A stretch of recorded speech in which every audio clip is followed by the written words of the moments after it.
Alhamdulillah, nahmaduhu wa nasta'inuhu wa nastaghfiruh wa na'udzu billahi min shururi anfusina wa min sayyiati a'malina. May yahdihillahu fala mudilla lahu wa may yudlilhu fala hadiya lahu. Asyhadu an la ilaha illallah wahdahu la syarika lahu wa asyhadu anna sayyidana Muhammadan abduhu wa rasuluhu la nabiyya ba'dahu. Allahumma shalli ala sayyidina Muhammadin wa ala alihi wa ashabihi ajma'in, amma ba'du. Jemaah yang dimuliakan Allah, marilah bersyukur kepada Allah dengan mengucapkan alhamdulillahi rabbil alamin. Bersolawat kepada Nabi Muhammad, mengharap syafaat di hari kiamat, dan mengucap Allahumma sholli ala sayyidina Muhammadin wa ala alihi wa sahbihi ajma'in. Semoga kita semua termasuk umatnya yang diakui dan mendapatkan syafaat. Amin. Allahumma amin.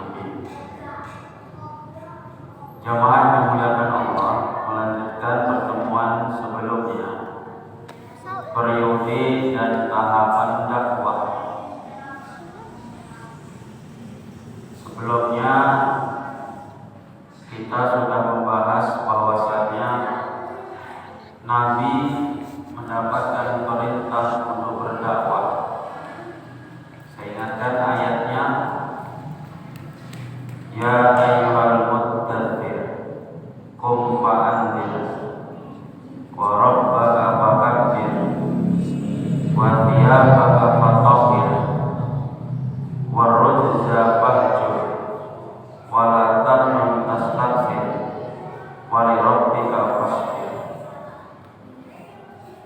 Kemudian selanjutnya kita akan mengetahui periode dan tahapan dakwah. Kita bisa membagi masa dakwah Rasulullah Shallallahu Alaihi Wasallam. Adik-adik diperhatikan.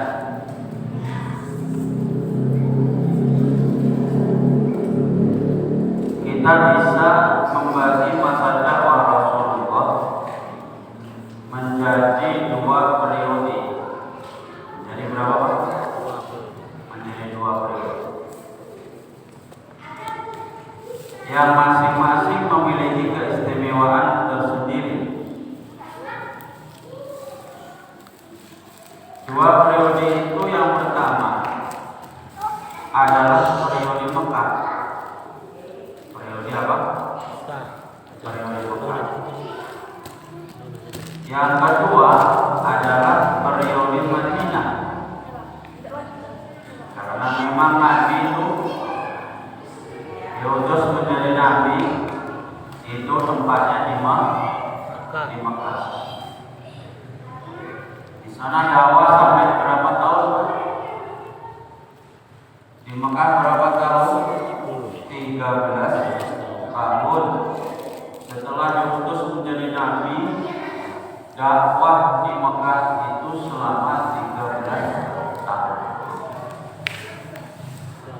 Kemudian hijrah ke Madinah, dakwah di Madinah selama 10 tahun. Berarti Nabi menjadi Nabi itu berapa tahun Pak? 10 tambah 13 berapa? 23 tahun. Maka 23 tahun ini bisa dibagi dua, periode Mekah dan periode Madinah. Setiap periode memiliki tahapan-tahapan tersendiri dengan keistimewaannya yang masing-masing, satu berbeda dengan yang lain. Periode Mekah dapat dibagi menjadi 3 tahapan. Di Mekah yang 13 tahun di depan itu dibagi menjadi 3 tahapan. Yang pertama tahapan dakwah secara sembunyi-sembunyi. Yang kedua tahapan dakwah secara terang-terangan. Yang ketiga tahapan dakwah di luar Mekah dan penyebarannya. Maka kita harus tahu yang pertama tahapan dakwah secara sembunyi-sembunyi. Seperti yang sudah kita ketahui bahwa Mekah merupakan pusat agama bagi bangsa Arab. Di sana ada peribadatan terhadap Ka'bah dan penyembahan terhadap berhala dan patung-patung yang disucikan seluruh bangsa Arab. Bahkan di Ka'bah itu dikelilingi patung sampai jumlahnya 360 patung. Kira 360 patung. 360 patung sesuai dengan jumlah hari selama satu tahun. Itu Tuhannya orang kafir Quraisy. Itu sakmuna kayak. Makanya ketika Nabi dakwah mengajak kepada tauhid, menyembah kepada Allah Tuhan yang Maha Esa, Tuhan yang satu. Orang kafir Quraisy protes, Muhammad, kita menyembah Tuhan yang segitu banyaknya saja, gak bisa mencukupi kita. Ada yang masih kelaparan di antara kita, ada yang masih kekurangan di antara kita. Kok malah kamu mengajak kita menyembah Tuhan yang cuma satu? Kamu tengok di Tuhan kita di 360 sakmenake. Kita sembah itu saja belum bisa mencukupi kebutuhan kita. Kenapa malah kamu mampu mengajak kami menyembah Tuhan yang cuma satu, yang kamu bilang Allah Subhanahu wa Ta'ala. 360. Cita-cita untuk memperbaiki keadaan mereka tentu bertambah sulit dan berat jika orang yang hendak mengadakan perbaikan jauh dari lingkungan mereka. Hal ini membutuhkan tekad membaca yang tidak bisa diguncang musibah dan kesulitan. Dalam menghadapi kondisi seperti ini, tindakan yang paling bijaksana adalah memulai dakwah secara sembunyi-sembunyi. Semana mau dakwah langsung terang-terang. Kondisi di lingkungan Nabi Muhammad waktu itu orang-orang masih menyembah patung semua. Tiba-tiba kalau dakwahnya Nabi langsung nampak dan mengajak di tempat umum, isu-isu Nabi malah dibunuh. Makanya Nabi dakwahnya pertama kepada istri, kepada kerabat-kerabat yang dekat, kepada pembantunya, kepada saudara-saudaranya. Baru setelah itu nanti dakwah secara terang-terangan. Jadi nggak lantas dakwahnya Nabi itu langsung terang-terangan, sembunyi-sembunyi dulu. Maka dari dakwahnya Nabi yang sembunyi-sembunyi ini, ada beberapa orang yang kemudian masuk Islam. Yang pertama pasti istrinya Nabi Muhammad, siapa? Siti Khadijah. Siti Khadijah itu ketika Nabi pertama kali mau dapat wahyu, Nabi pertama kali dapat wahyu itu sudah merasa bahwa suaminya ini adalah seorang nabi. Orang dia langsung bilang sama sepupunya yang namanya Naufal, Waraqah bin Naufal,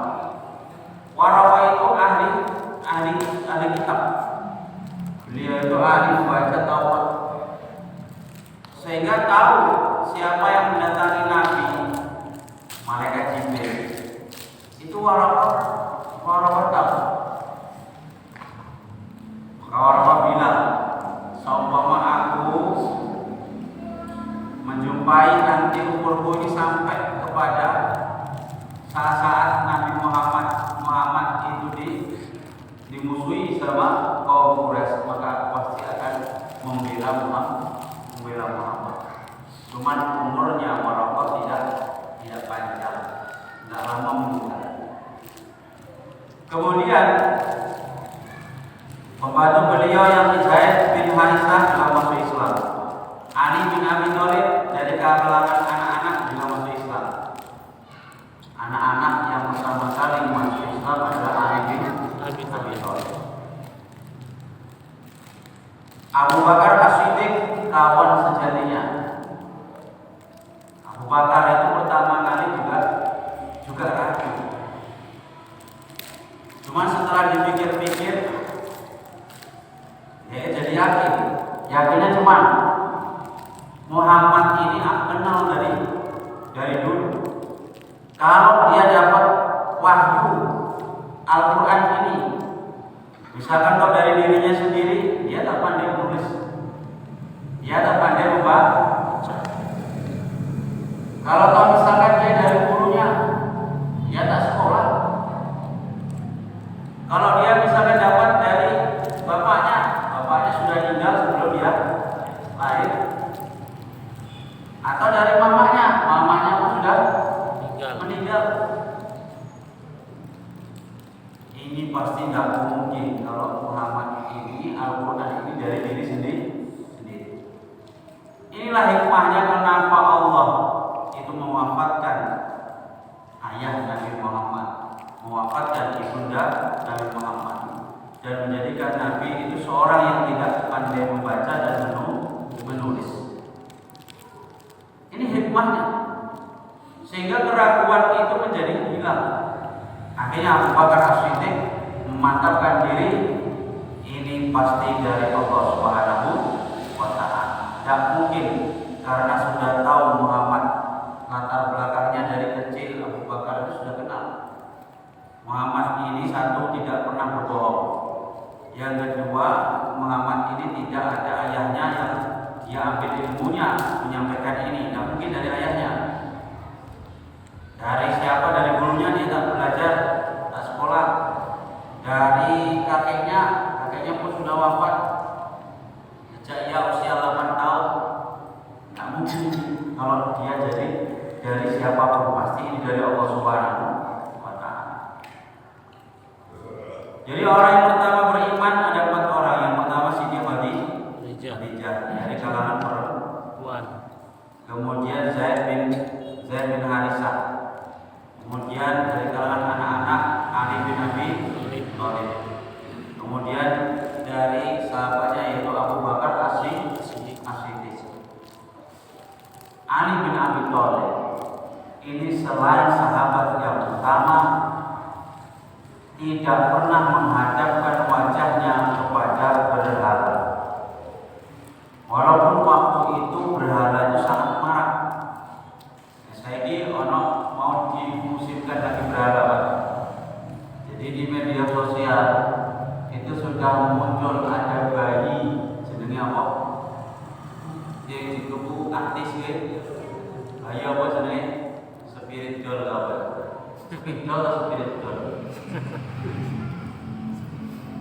Itu dikai nyawa bawa tak ngerti. Ana artis inisialnya Ivan Gunawan. Kayak inisial jenenge. Iku Masya Allah, aku gak ngerti ya. Orang sudah berpendidikan tapi malah kembali ke masa jahiliyah. Untuk wong ini kalau masih buat tuku apa? Tuku boneka ini mahal. Iso dibelikan apa? Kereta. Beli boneka itu iso dibelikan kereta. Apa beli boneka? Kalau dulu orang itu beli untuk bikin patung kemudian disembah. Saya ini walaupun tidak disembah, tapi diurusi tenanan mergonikus pun kalau disembah. Kalau itu nanti datang kepercayaan, kalau bayi ini dibawa ini bisa mendatangkan hoki, bisa mendatangkan keberuntungan, bisa menjauhkan kesialan. Ini sudah sampai ke derajat apa? Syirik. Makanya hati-hati saya ini. Ujian zaman itu semakin akhir itu semakin banyak. Kalau dulu itu modelnya patung ya seperti patung berhala gitu, tapi sekarang itu macam-macam patungnya.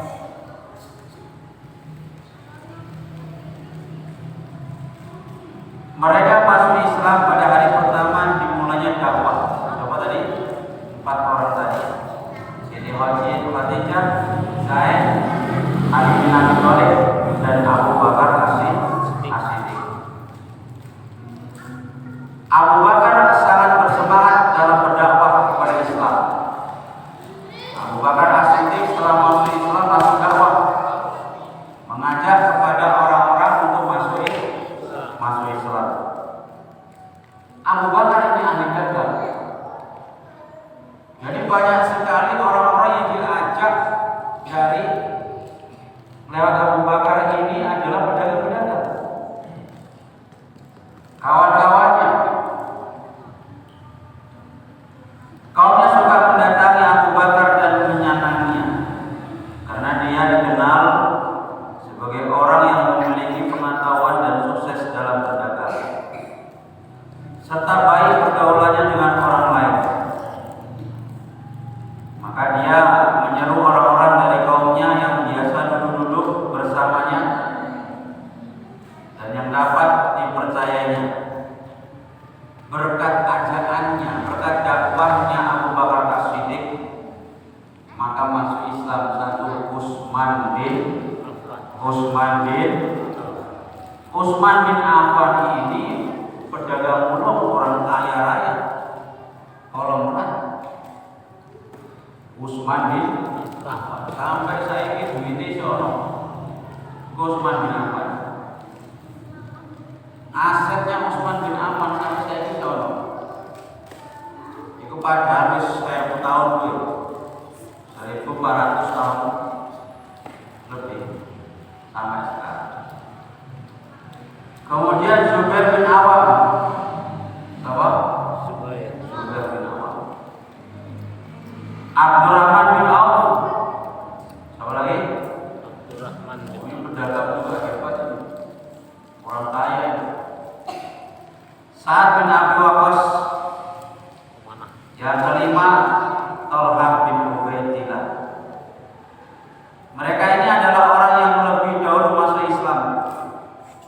Yang dalam Al-Quran disebut as-sabiqunal awwalun, orang-orang yang dahulu, orang-orang yang awal-awal. Was-sabiquna as-sabiquna ulaikal muqarrabun, orang-orang yang awal. Sejumlah orang lain yang juga lebih dahulu masuk Islam dari kalangan muda ada satu, Bilal bin Rabah. Siapa? Bilal bin Rabah ini muda, tapi begitu kenal Islam, imannya kuat, sehingga diguncang apapun, diancam kayak manapun, ini Bilal bin Rabah gak sedikit pun gentar. Sudah mau ditimpa batu, ditelentangkan di padang pasir, diikat, mau dibunuh, ditimpa batu di dadanya, tetap masih mempertahankan la ilaha illallah. Mungkin kalau kita belum bisa seperti itu. Ini Bilal bin Rabah, orang sekali kenal Islam langsung begitu kuat Islam. Ini luar biasa. Kemudian disusul Abu Ubaidillah bin Amir, Abu Salamah bin Abdul Asad, Al-Arqam bin Abil Arqam, Utsman bin Mas'ud, Ubaidillah bin Haris, Sa'id bin Zaid, Khabab bin Al-Arad, Abdullah bin Mas'ud,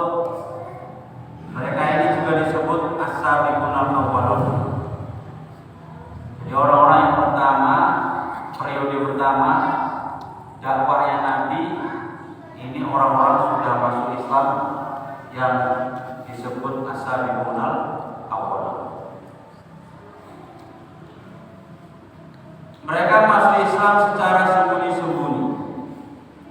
Rasulullah SAW menemui mereka dan mengajarkan agama secara kucing-kucingan. Maksudnya kucing-kucingan itu ya. Sebab dakwah saat itu dilakukan secara sembunyi-sembunyi, secara perorangan. Nanti didatangi ke rumah, didakwahi, silaturahim, diceritai tentang Islam, masuk Islam. Mungkin sekarang seperti itu juga, harusnya seperti itu. Kalau dulu orang dakwah itu masuk Islam supaya masuk Islam. Sekarang supaya masuk masjid. Tidak bisa kayak sekarang diajak langsung rame-rame, malu. Ada orang gara-gara malu nggak mau. Harusnya itu silaturahim perorangan didatangi, pelan-pelan diomongin, ayo datang. Kurasa kalau kayak gitu, itu mau. Kalau nggak ada sarungnya kasih sarung, nggak ada baju koko kasih baju koko, nggak ada lobinya kasih lobi. Nggak apa-apa itu menggunakan uang masjid, nggak apa-apa. Didatangi, iya Ustaz, mau sekali 2 kali datang sesuai kalau menaikkan begini. Kadang kita kehabisan akal. Kalau nengok ketika Idul Fitri begitu ramai, masjid penuh. Ya, Idul Fitri, Idul Adha penuh. Apa meneh pas bagi daging? Oh, penuh. Tapi kenapa waktu sholat sehari-hari itu sunyi? Makanya itu tadi. Kalau dulu Nabi dakwah itu perorangan, secara sembunyi-sembunyi, karena masih diperintahkan Allah secara sembunyi-sembunyi. Sekarang ini kalau misalkan dakwah, kita berkeluar-keluar di masjid ini tak rasa ya. Jadi cuma caranya, memang harus adalah cara kita dakwahnya secara sembunyi-sembunyi meneh. Artinya didatangi ke rumah-rumah, silaturahim. Gak apa-apa bawa gula kopi, gak apa-apa. Sampai piro lah gula kopi, gula teh. Di bawah gak apa-apa diajak ke masjid sholat bah, wis tuwa, apa meneh sing dipikir kerja ya ora kuat. Ayo ke masjid. Kita ngadep sing puasa, gawe samune apa? Gawe samune mati. Diajak satu-satu diajak. Insyaallah nanti banyak. Kalau kita cuma di masjid nunggu mereka datang, kadang ada orang itu mau datang tapi malu. Iya, kadang ada mau datang tapi malu, nggak ada yang ngawani. Ada itu tetangga itu, orangnya sudah tua, baru mau datang ke masjid, belajar Iqra. Siap asar saya tengok belajar sama ustadz di sini. Belajarnya karena sudah tua ya bayang-bayang. Tapi alhamdulillah masih mau apa? Belajar. Dari dulu ngapain lah kayak sampai setua ini kok baru datang ke mas. Tapi saya masih bersyukur masih mau datang. Kadang ada sampai nggak bisa ngomong apa-apa baru datang ke masjid. Dipikul pakai keranda gitu kok. Aja sampai ke ngono. Wis gak nyawane lagi kok. Kasihan. Nanti ketua BKM ini mau jawab, iki piye Pak disulati di masjid ya. Arep dijawab iya langsung wong gak tau nang masjid. Dijawab enggak wong Islam kan. Akhirnya kan bingung ketua BKM. Jadi pilih sholat nanti. Oleh apa enggak di masjid? Enggak boleh sholat apa-apa. Oleh apa rasanya guys bapak? Enggak boleh sholat apa-apa. Sholat apa?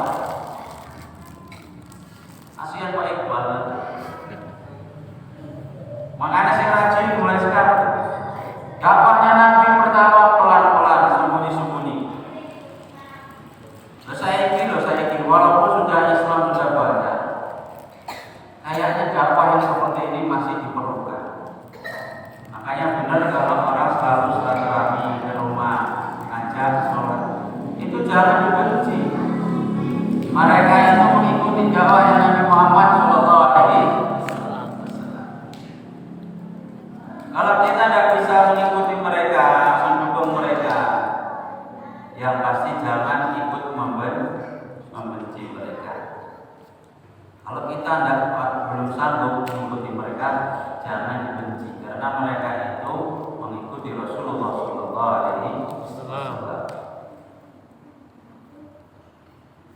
Kemudian sholat.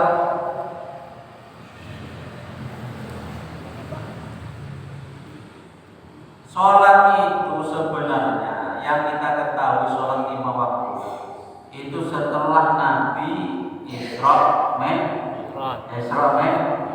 Tapi ternyata sholat itu sudah diperintahkan sebelum Nabi Isra Mi'raj. Tapi sholatnya tidak 5 waktu. Sebelum Nabi dapat perintah sholat 5 waktu itu sudah ada sholat tapi cuma 2 waktu.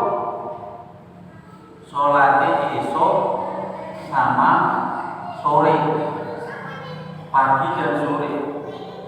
Sore sebelum matahari terbenam. Esok waktu subuh. Wasabbih bihamdi rabbika bil asyi wal ibkar. Dan bertasbihlah seraya memuji Rabbmu pada waktu pagi dan petang. Kalau sekarang terkenal dengan zikir pagi, petang. Ini bukti bahwa dulu Nabi sebelum ada perintah sholat 5 waktu, Nabi sudah pernah mendapat perintah sholat yaitu pagi dan sore. Sholatnya cemana? Bawa habis. Yang menawar banyak sholat kita sekarang ini. Berapa rakaat? Belum tahu.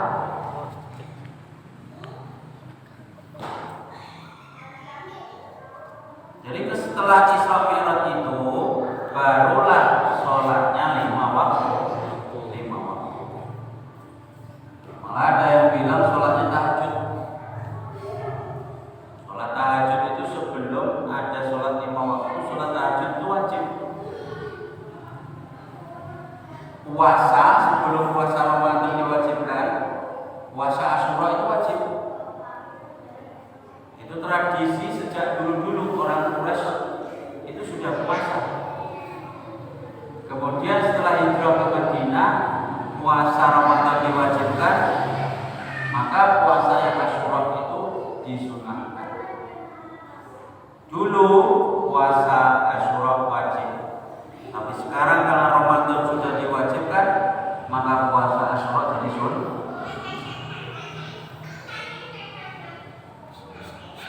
Ini yang harus kita tahu.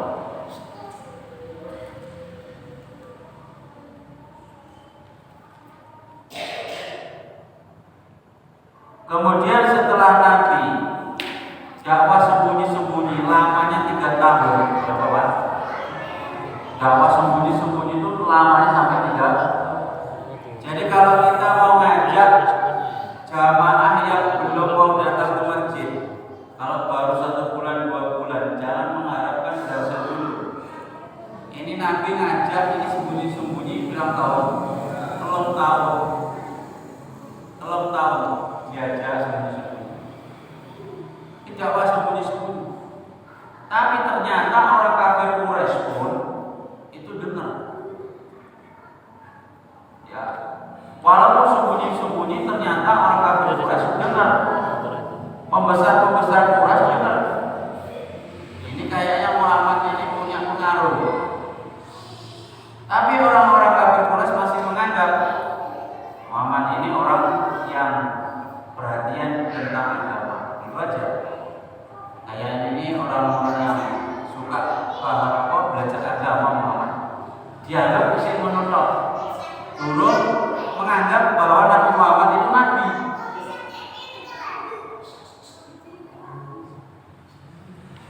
Tapi setelah nampak pengikutnya Nabi itu banyak, Ali bin Abi Thalib pun pernah nampak. Ali bin Abi Thalib, Abi Thalib bapaknya, pernah nampak Ali bin Abi Thalib itu sholat dengan Nabi Muhammad. Maka Ali bin Abi Thalib bilang, Ali bin Abi Thalib itu nggak menentang, cuman nggak mau bersyahadat gitu saja. Melindungi Nabi Muhammad ketika ada wajah. Didatangi kafir Quraisy mau dibunuh Nabi, mau dibunuh, yang pasang badan itu Abu Thalib pamannya. Tapi kalau disuruh mengucapkan syahadat nggak mau. Sampai meninggalnya itu tetap nggak mau mengucapkan syahadat. Lalu ketika nampak Ali bin Abi Thalib, anaknya Abu Thalib punya anak namanya Ali bin Abi Thalib. Ali itu sholat sama Nabi, ya nggak apa-apa, nggak masalah. Malah dinasihati, kuatkan hati. Nasihatinya apa? Pancen agama ngono ya kuatno hatimu ya. Tapi kalau disuruh ikut Abu Thalib tidak mau. Kadang ono bapak-bapak sing model ini ono. Coba ngaji sing segem ya. So ini so dongake bapak bunyi. Ya bapak kok gak boleh ngaji, usah wis tuwa, aku boleh nang kapae. Ayo Pak nang masjid, lampau sholat wis tak bawa sesegem sholat. Aku kesel sedina teladan. Ada orang anak yang disuruh ke masjid, disuruh ngaji, disuruh belajar. Cuma dia gak mau. Ini model orang sing koyo sapa aku.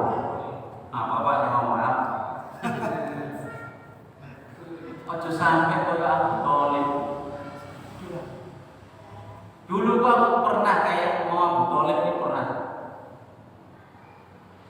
Lulus SMP saya pernah berpikir, enggak, saya nggak mau sekolah lagi. Mama nggak mampu, bapak nggak mampu. Saya mau kerja saja bantu mama bapak supaya adik-adik saya sekolah, adik-adik saya mondok. Kalau nanti aku sekolah lagi, gimana bapak mama makin berat. Pernah saya mikir ya Abu Thalib itu pernah. Untung saja saya sadar.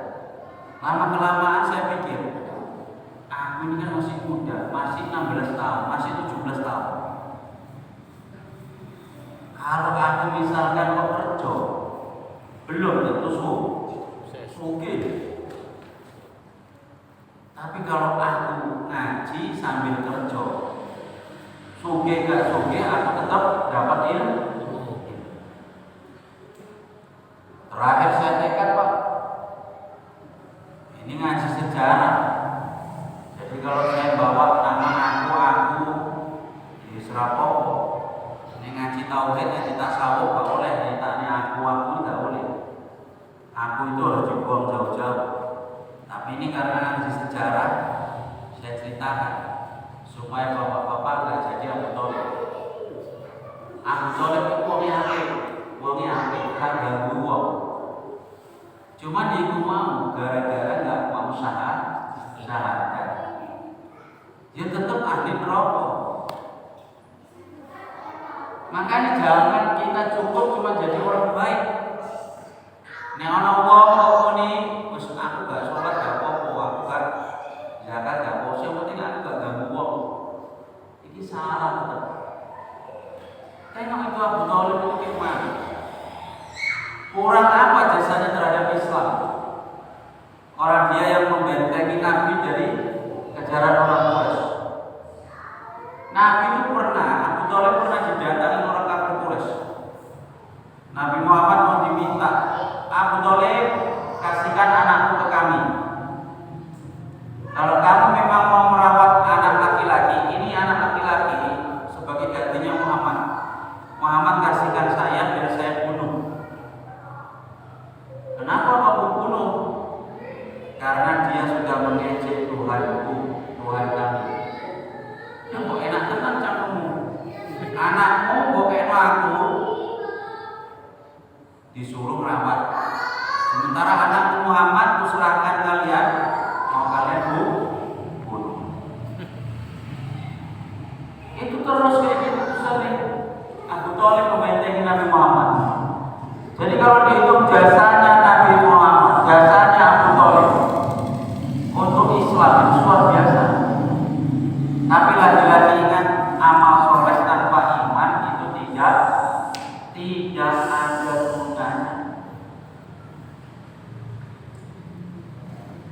Iblis itu Pak, iblis.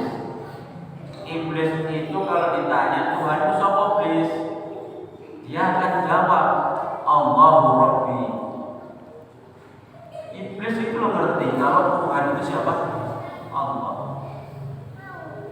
Maka ketika iblis itu diusir, dilaknat, akan dimasukkan neraka nanti selama-lamanya. Iblis minta kepada Allah, Rabbi, wahai Tuhanku, berikanlah kepadaku penangguhan waktu sampai hari kiamat.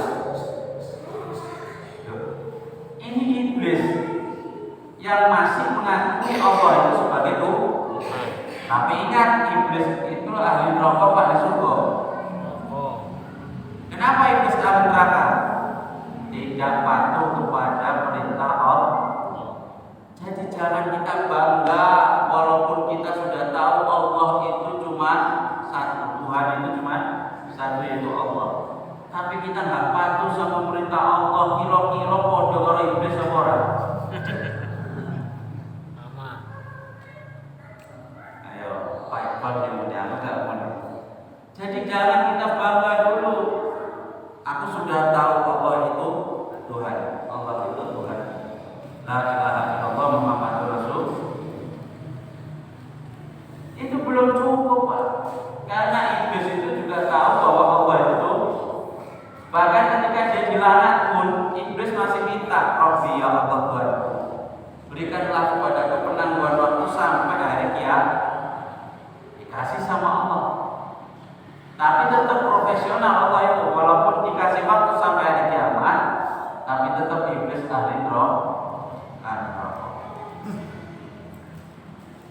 Ahli kitab, ya ahli al-Yahud wa Nasr. Siapa? Al-Yahud wa Nasr, orang Yahudi dan orang Nasr.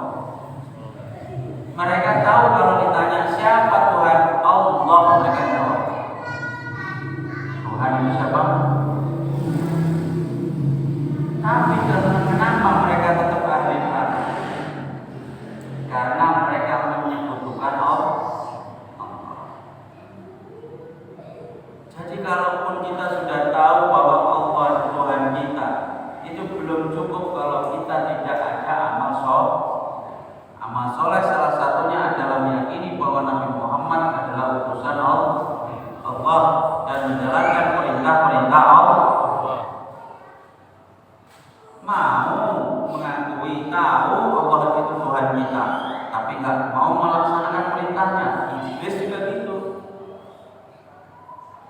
Dia tahu bahwa Tuhannya itu Allah, tapi menyekutukannya dengan yang lain, masih mengakui adanya Tuhan yang lain. Siapa? Al-Yahud wa Nasr.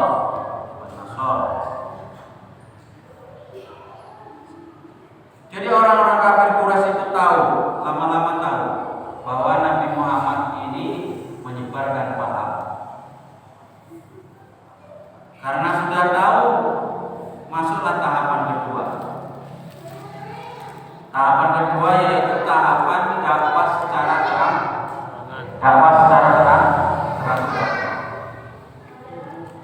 Wa andir ashiratakal aqrabin.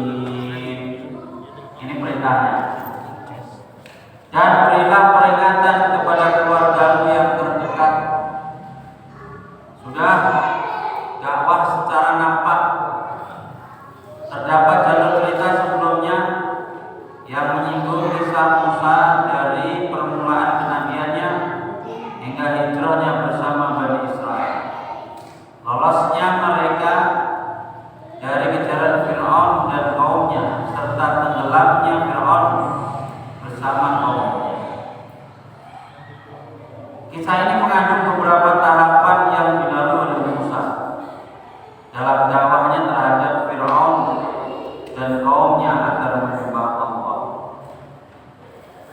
Ini menyinggung dakwahnya Musa dulu juga begitu. Pertama, Musa itu juga sembunyi-sembunyi, lalu baru terang-terangan.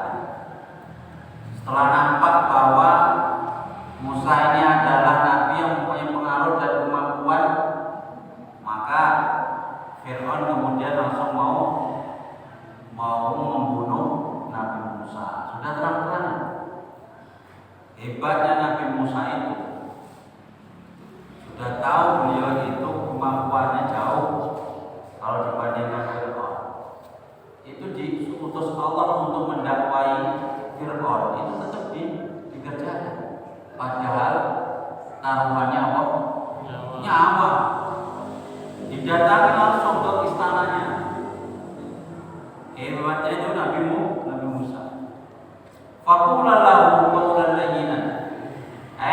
Musa dan Harun, dakwalah, berkatalah kepada Fir'aun dengan ucapan yang lemah lembut. Coba orang setengah Fir'aun, sejahat Fir'aun, itu saja Allah masih menyuruh Nabi Musa, dakwahnya, ngajaknya masih disuruh lemah lembut.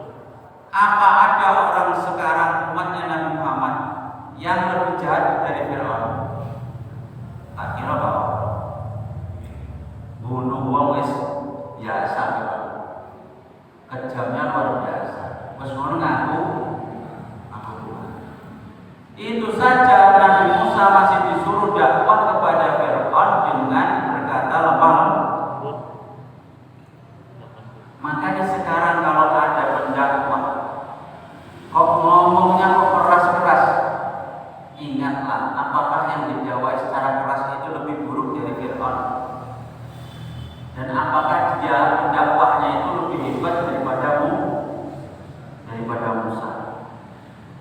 Apakah engkau lebih baik daripada Musa, dan apakah aku lebih buruk daripada Fir'aun sehingga kau mendakwahi aku sekeras itu, sehingga kau mendakwahi aku dengan kejam seperti itu.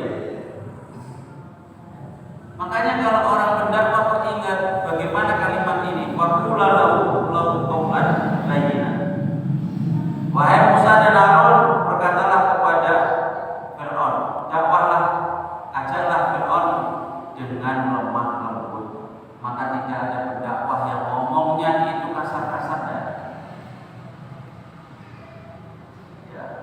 Ini yang dipakai oleh ulama-ulama yang bijak, yang tidak pernah memaki-maki, yang tidak pernah melakukan ujaran kebencian. Kenapa?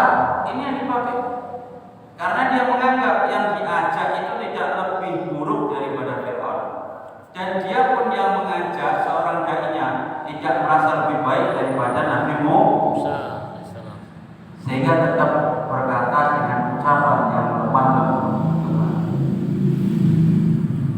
Wa andir ashiratakal aqrabin, berilah dakwah.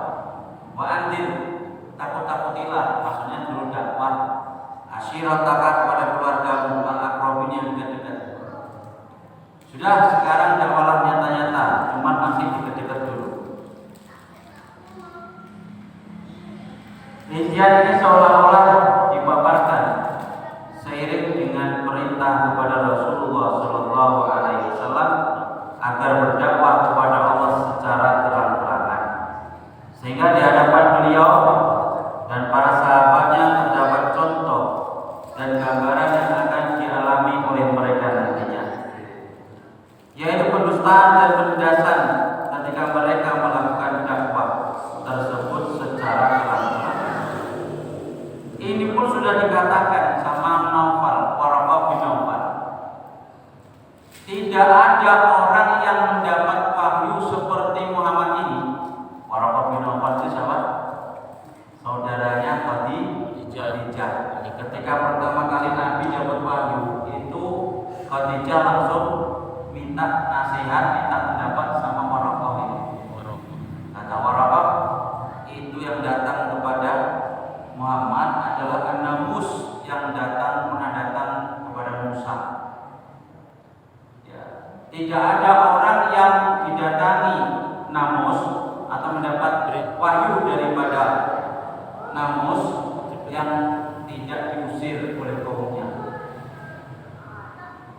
Artinya Waraqah pun sudah tahu bahwa Nabi nantinya akan diusir oleh kaumnya sendiri, yaitu kafir. Terbukti, Pak.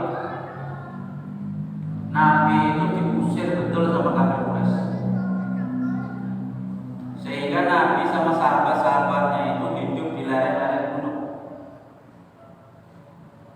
Itu nggak salah tahun ke-7 kenabian.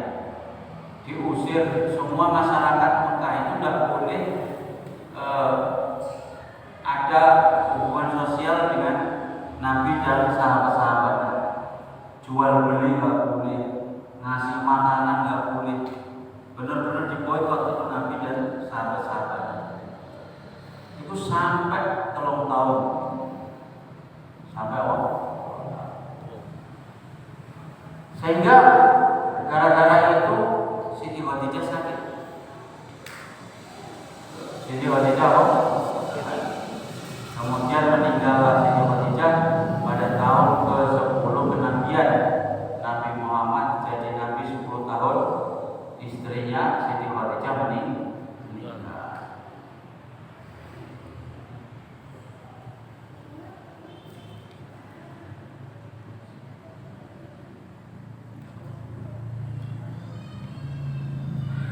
Berdakwah di kalangan kaum kerabat.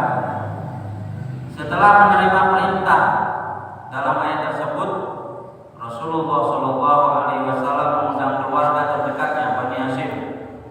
Mereka datang memenuhi undangan, disertai oleh beberapa orang dari Bani Al-Muttalib dan Abdi Manaf. Mereka semua berjumlah sekitar 45 orang laki-laki. Namun tatkala Rasulullah ingin berbicara, tiba-tiba Abu Lahab memotongnya. Abu Lahab memotong pembicaraan Nabi Muhammad. Padahal sudah dikumpulkan semua. Tapi Abu Lahab memotong pembicaraan Nabi. Mereka itu yang hadir adalah paman-pamanmu, anak-anak mereka. Anak-anak mereka berkata, bicaralah dan tinggalkanlah masa kekanak-kanakan. Ketahuilah bahwa kaummu tidak memiliki cukup kekuatan untuk melawan seluruh bangsa Arab. Akulah orang yang berhak membimbingmu. Cukuplah bagi musuh-musuhmu dari pihak ayahmu. Bagi mereka, jika engkau ngotot melakukan sebagaimana yang engkau lakukan sekarang, adalah lebih mudah daripada bila seluruh suku Quraisy bersama-sama bangsa Arab bergerak memusuhimu. Belum lagi ngomong, Abu Lahab sudah mengancam. Ini Abu Lahab ini makanya sampai diabadikan di mana? Di Al-Quran. Tabbat yada abi lahabi wa tab. Tabbat yada abi lahab.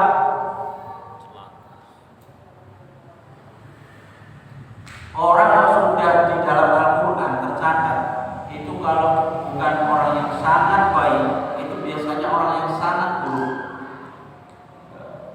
Contohnya kalau Fir'aun. Fir'aun itu apa ya? Elek. Tercatat di Al-Quran. Nabi Musa, Nabi semua, tapi apa elek? Nabi apik.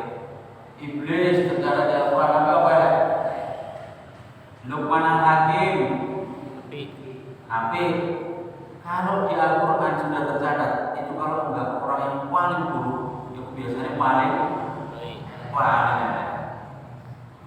Abu Lahab itu tercatat. Berarti Abu Lahab ini nek gak apik yo elek, tapi nek apik gak mungkin memusuhi Nabi. Ini paling elek Abu Lahab. Wa mar'atu hammalatul hatab fi jibiha hablum min masad. Iku Abu Lahab musuhi Nabi sampai mati. Musuhi Nabi sampai matinya masih musuhi Nabi itu Abu Lahab.